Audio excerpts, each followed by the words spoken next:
शुभम और चेतना की शादी को अभी 1 ही साल बीता था। वो लोग पहली बार एक साथ रोड ट्रिप पर निकले थे और इसी के चलते वो बहुत एक्साइटेड थे। वो दोनों अपनी डेस्टिनेशन पर सुबह जल्दी पहुंचना चाहते थे, इसलिए उन्होंने रात में ही ड्राइव करने का डिसीजन लिया।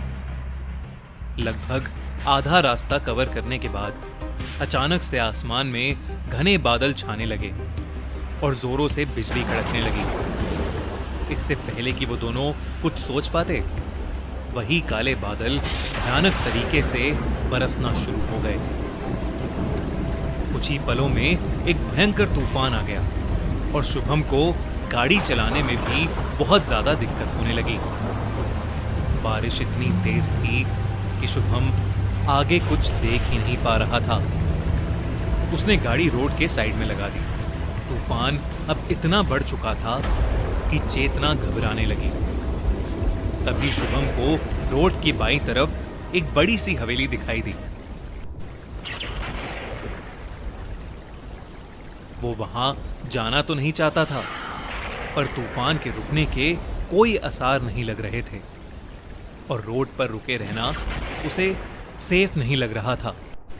शुभम ने अपनी गाड़ी उस हवेली की तरफ ले ली। वो हवेली बहुत ही बड़ी और खूबसूरत थी। गाड़ी से उतरकर उन्होंने उस हवेली का बड़ा सा दरवाजा खटखटाया, पर किसी ने भी दरवाजा नहीं खोला। कुछ देर तक दरवाजा खटखटाने पर भी कोई नहीं आया, तो उन्हें लगा कि शायद घर पर कोई नहीं है। वो दोनों वहां से जाने लगे कि तभी बाहर का तूफान और भी ज्यादा भयंकर हो गया और बिजली इतनी जोर से कड़कने लगी कि मानो आसमान को चीर रही हो। शुभम ने अब बिना कुछ सोचे समझे हवेली के कोने में लगा शीशा पत्थर से तोड़ दिया और खिड़की खोलकर चेतना को लेकर अंदर कूद गया। हवेली के उस कमरे में बहुत अंधेरा था। शुभम उस कमरे की लाइट जलाने की कोशिश कर रहा था, लेकिन शायद उस घर में बिजली नहीं थी। चेतना उस कमरे को अपने मोबाइल टॉर्च की लाइट में एक्सप्लोर करने लगी। उस कमरे के एक कोने में एक बक्सा पड़ा था, जिसके ऊपर कुछ कैंडल्स रखी थीं। चेतना ने वो कैंडल्स शुभम को दी और खुद वो उस बक्से को खोलकर देखने लगी। उस बक्से के अंदर बड़े सारे कपड़े, पायल, घुंघरू और श्रृंगार का सामान रखा था। ऐसा लग रहा था कि जैसे वो कमरा और सामान किसी रानी का हो। इतने में शुभम ने कैंडल्स जला दी और कमरे में रोशनी आ गई। वो दोनों उसी कमरे में बैठ गए और बारिश के रुकने का इंतजार करने लगे। बैठे बैठे शुभम की आंख लग गई। कुछ देर बाद चेतना को टॉयलेट जाना था, तो वो शुभम को बिना डिस्टर्ब किए एक कैंडल लेकर वॉशरूम ढूंढने चली गई। शुभम वहीं बैठा बैठा सो चुका था, लेकिन अचानक उसे घुंघरू की आवाज आई, जिससे उसकी नींद टूट गई। उसे ऐसा लगा कि जैसे कोई औरत घुंघरू पहने उसके पीछे से गुजरी हो। शुभम अचानक से मुड़ा, पर उसके पीछे कोई भी नहीं था। कमरे में चेतना को ना पाकर वो थोड़ा घबरा गया और उस कमरे से बाहर निकलकर हवेली में चेतना को ढूंढने लगा।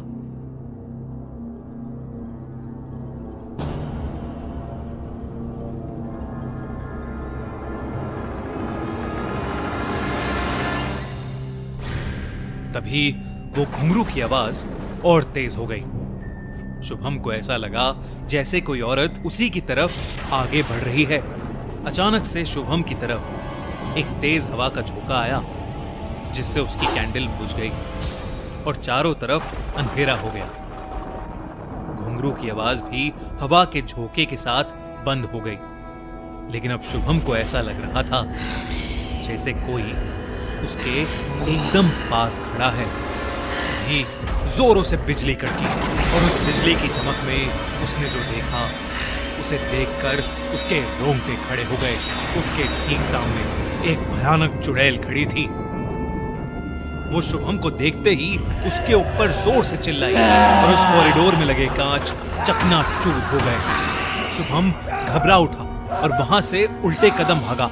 भागते भागते वो उसी कमरे में वापस आ गया। लेकिन जब वो कमरे में आया तो उसकी रूह कांप उठी। चेतना का शरीर हवा में था और उसका चेहरा बिल्कुल बदल चुका था। उसके माथे पर एक लाल रंग का टीका था और उसके बाल और आंखों का काजल बिखरा हुआ था। शुभम ने सहमी आवाज में चेतना को पुकारा, पर सामने से जो जवाब आया उससे शुभम के होश ही उड़ गए। हमें मंजुलिका। शुभम को ऐसा लगा जैसे चेतना ने उस पर कोई दहाड़ लगाई हो। वो फिर भी हिम्मत करके चेतना के नजदीक जाने लगा कि तभी शुभम की आंखों के सामने चेतना के दोनों पैर उल्टे हो गए। ये देखकर शुभम की चीख निकल गई और तभी मंजुलिका की आत्मा ने उसे जोर से धक्का दिया और वो कमरे के एक कोने में जा गिरा। शुभम का दिल डर के मारे जोर जोर से धड़क रहा था। मंजुलिका ने जमीन पर पड़े शुभम का गला पकड़ा और उसे हवा में उठा लिया। शुभम को अब सांस लेने में भी मुश्किल हो रही थी कि तभी उस हवेली में एक गाना गूंज उठा, और उस आवाज के आते ही मंजुलिका हवा के झोंके की तरह चेतना के शरीर से बाहर निकली और गायब हो गई। चेतना बेहोश होकर नीचे गिर गई। शुभम ने उसे उठाया और जिस खिड़की को तोड़कर वो अंदर आया था उसी से वो बाहर भाग गया। उसने चेतना को गाड़ी की पिछली सीट पर लेटाया और उस तूफान में ही वहां से भाग गया। चेतना को अपने साथ हुए हादसे के बारे में कुछ भी याद नहीं था, लेकिन शुभम अपने साथ हुआ यह हादसा फिर कभी नहीं भूल पाएगा।